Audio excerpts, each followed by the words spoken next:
in a few grand final weeks as a player. How was that as a coach, and how do you harness the energy from what you've just experienced with your players to the first bounce tomorrow? Look, that was like nothing I've ever experienced. It's just incredible. I like the new path. It beats last year's model, I think. The amount of people there supporting us.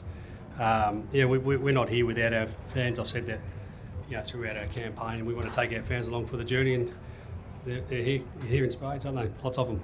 Darcy, have you dared to dream about what it's going to be like if your dad passes the Premiership Cup to you at the end of the day tomorrow? Yeah, absolutely. Obviously, the whole team has been dreaming for the last week or so since we qualified. It's it's such an exciting. It's why you play footy, and you dream of it as a kid. So it's exciting, and then a lovely personal touch as well. If we're successful, my dad will present the cup. So, I'm thrilled. Hopefully it happens. But we've done a lot of dreaming, and now it's time to get out there and perform.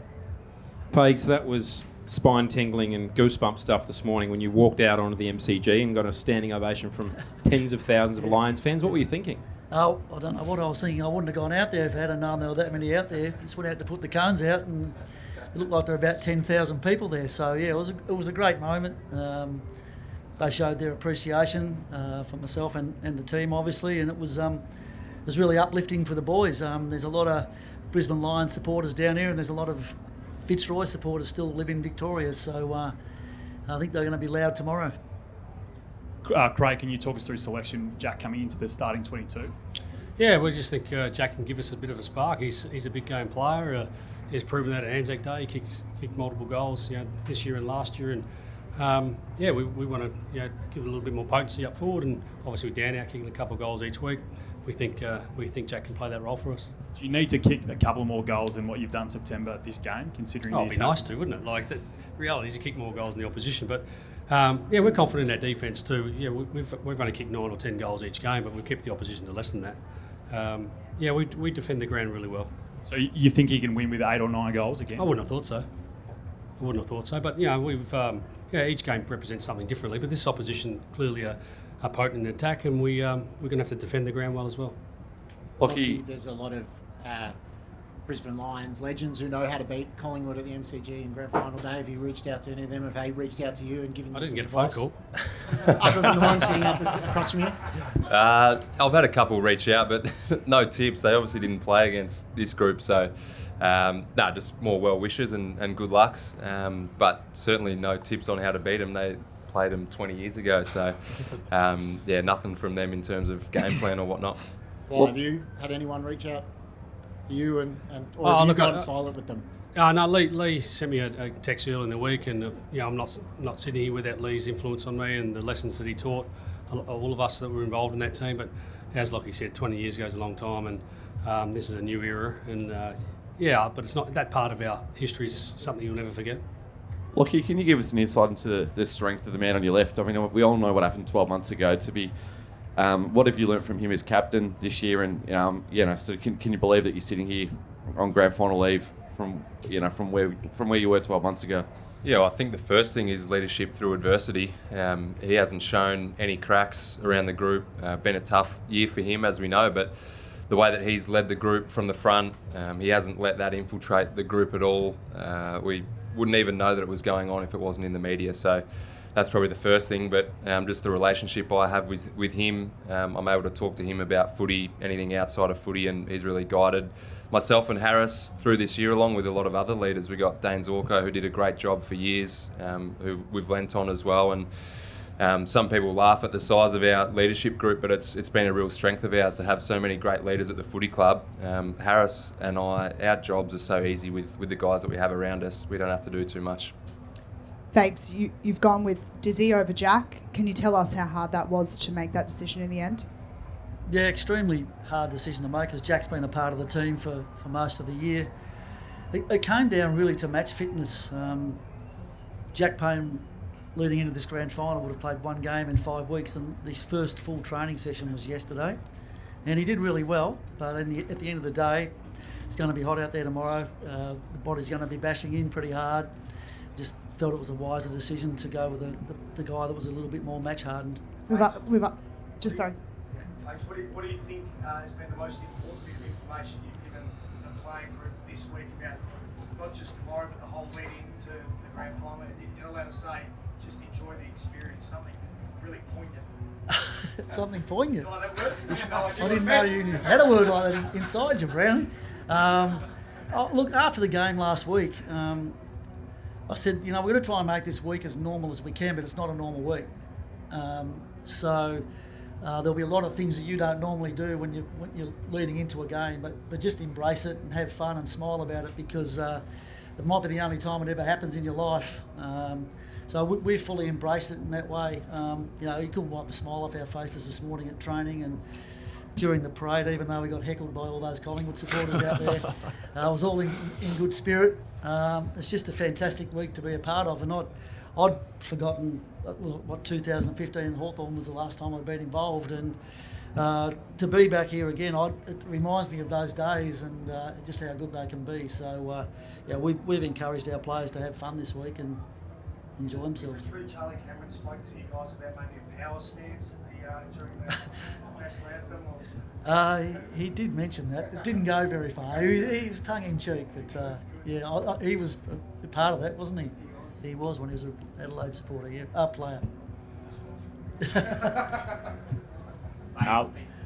such a long journey from when you first arrived in the club. The journey's probably more important than the destination sometimes. Did it feel like tomorrow we would really cap off bottom to the top of the Fagan era? It's not really about me. I don't sort of see it that way. It is fantastic to be part of a journey, though, to start working with a group of players who are a long way off being a winning team, to now this is our 5th year where we've been really competitive, and we've been sort of close to getting to the big dance a few times, but not close enough. So to get there is just a tremendous reward for everybody at the footy club, not just me, but the players, the staff, everybody who's done the hard yards, because there's been a lot of hard yards done, and in more recent times there's been some real disappointments in finals. So we've tried to gather all those experiences and all those regrets and turn them into a positive, and now we've given ourselves a chance tomorrow to do that. So we'll see how we go, and if we don't win, we'll try just as hard again next year. One for Chris and Lockie. Are you just able to take us through the influence of Dan Rich on this group? We saw him out there training this morning despite him not playing this weekend.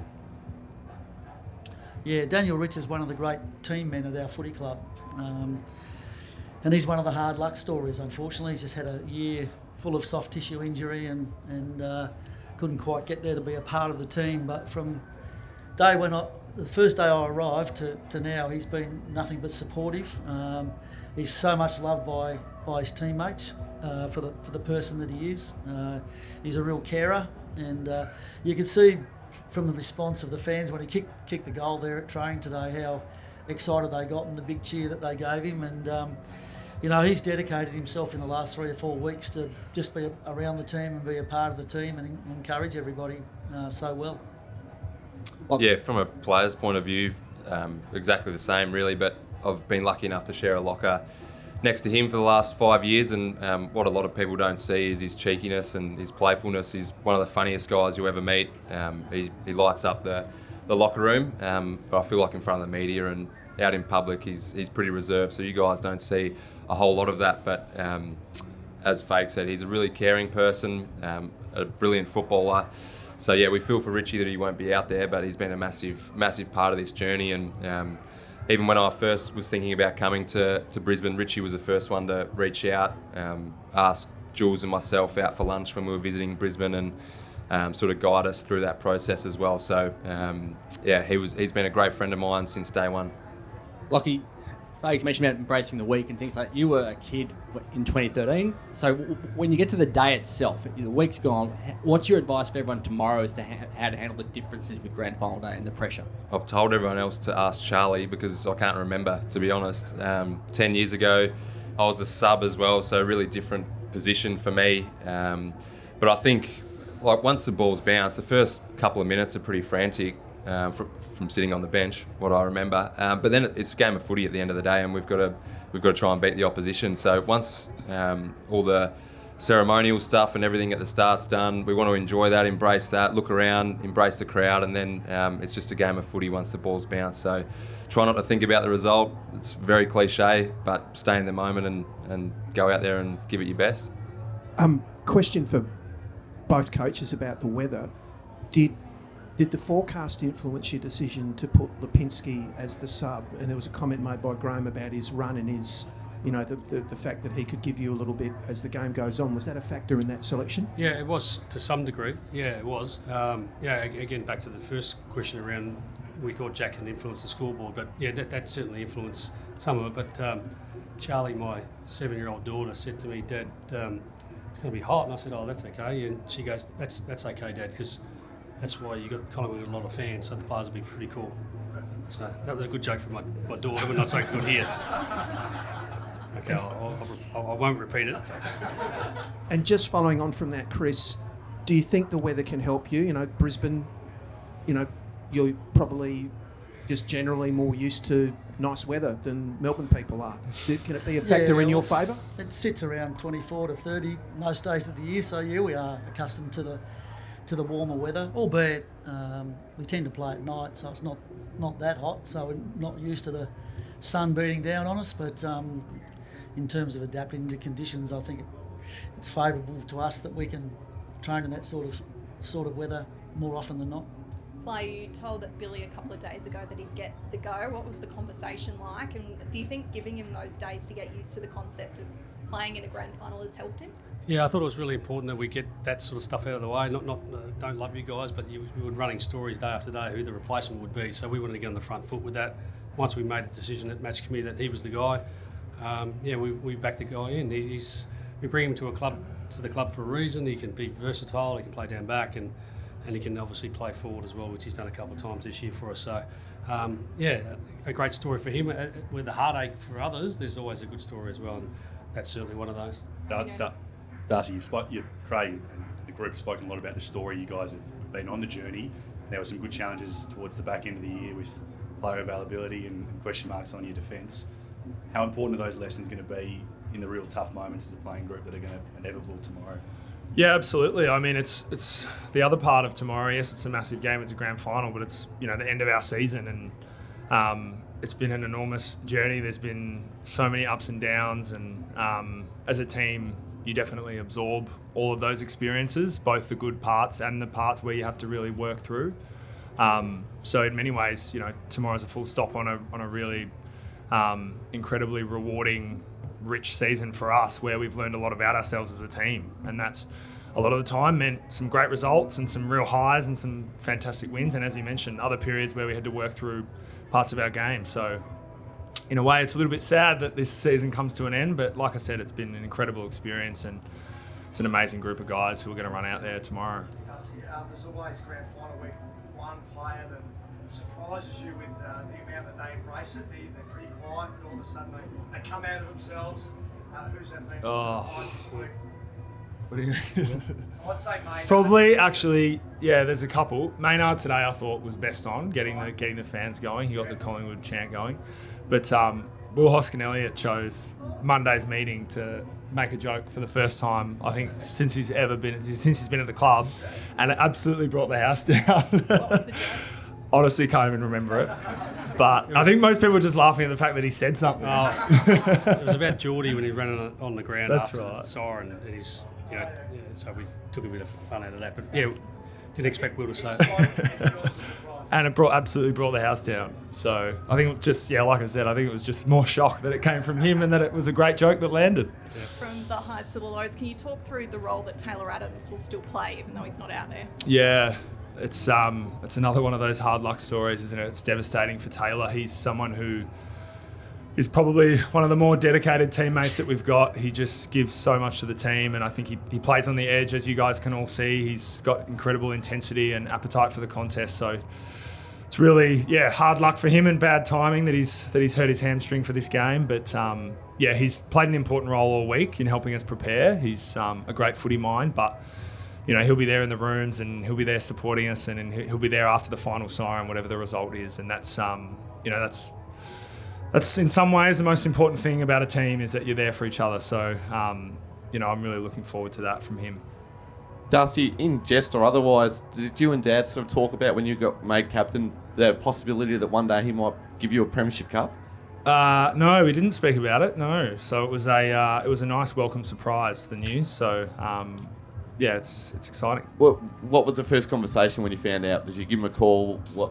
What transpired? I don't actually remember. I think he just rang me and told me, and then just qualified it with, but you got to get the job done. You got to get the job done about 50 times. So he's pretty proud, nervous dad. There's obviously not a lot of control that he has over the result now, so he'll just be watching like a fan. But no, his support's been amazing, and I think the way the club's embraced the past and told the stories to our fans about past generations and about how we fit into that now is really special, and it's a really cool part of this week. Darcy, we'll be listening to Kiss outside, but I could imagine that's not what you're going to be listening to down in the rooms. I know you love your music. Who is got control of the DJ set? Well, I sort of took a bit of I was pretty democratic at the start of the year, and I got some songs off a few of the guys, all the different age groups, different places from all around, so that it was a bit of a mixture, so there was something for everyone. But inevitably, the closer it gets to the game, Braden Maynard just gets more and more excited and then just starts taking over and putting his own music on. So, yeah, if you've got a camera in the change rooms, just have a look out for Braden getting on there. And he turns it up about 3 hours before the game. He's got it on full, and I always have to turn the bass down. So I'm trying to meditate. I don't imagine there's been any John Denver, though, in the Collingwood change. There's no John Denver. There's a little bit of Fleetwood Mac, though. So, like I said, something for everyone. Craig, just a broader one on the day. We saw a couple of protesters delay the start of the day. Was that disappointing to see a political protest sort of infiltrate Grand Final Parade? I'm the last in the line. I got no idea what was going on ahead, so I wasn't aware of that. But I haven't had a chance to just show my respect to the opposition today. And congratulations, Fags and Lockie, on your week too, mate. We're the two best teams in the competition right now, and we get to go head to head. So I wanted to wish you all the best. Thanks, mate. Same the other way. We have been the two best sides of the year, and we're both in good shape coming into the grand final, so it should be a fantastic game, I would suggest. Chris, in saying that, the DNA of Queensland sport is the underdog. Folklore has been built on Queensland, and you've been there long enough to know that. Do you embrace that? As much as you'll have support here, it's going to be a lot against you. Yeah, I mean, we haven't really talked about that. We've been more talking about our own stories this week, and why we want to achieve a victory tomorrow. But there's no doubt we come into this game as the underdogs, and that's okay. In some ways, that's easier than being the favourites, I think. Last two, Rog, and up the back. Craig, Jack Rewalt last night talked about Billy's selection and about how pivotal Harris Andrews was to them last week. And he talked about Billy playing cat and mouse, trying to take him to areas he doesn't want to go. Is that your thoughts on that? Like the role that Billy could play with Harris and the influence that Harris could have? I think everybody in the competition knows what his capability is. He's an incredible intercept marker, and not too dissimilar to the guy next to me, but they're just so influential in the air and integral in their team defence. So I think the major part of taking care of guys like him is the way we move the ball. If you move the ball a certain way, he's going to mark most things that comes in his way. So as much as we'd like to get that ball to ground, some of our ball movement will certainly suit that or assist that. Chris, you said you're the underdog, but you've had a very good recent record against the Magpies. Has that influenced your planning very much? And also, Craig, how's that come into yours?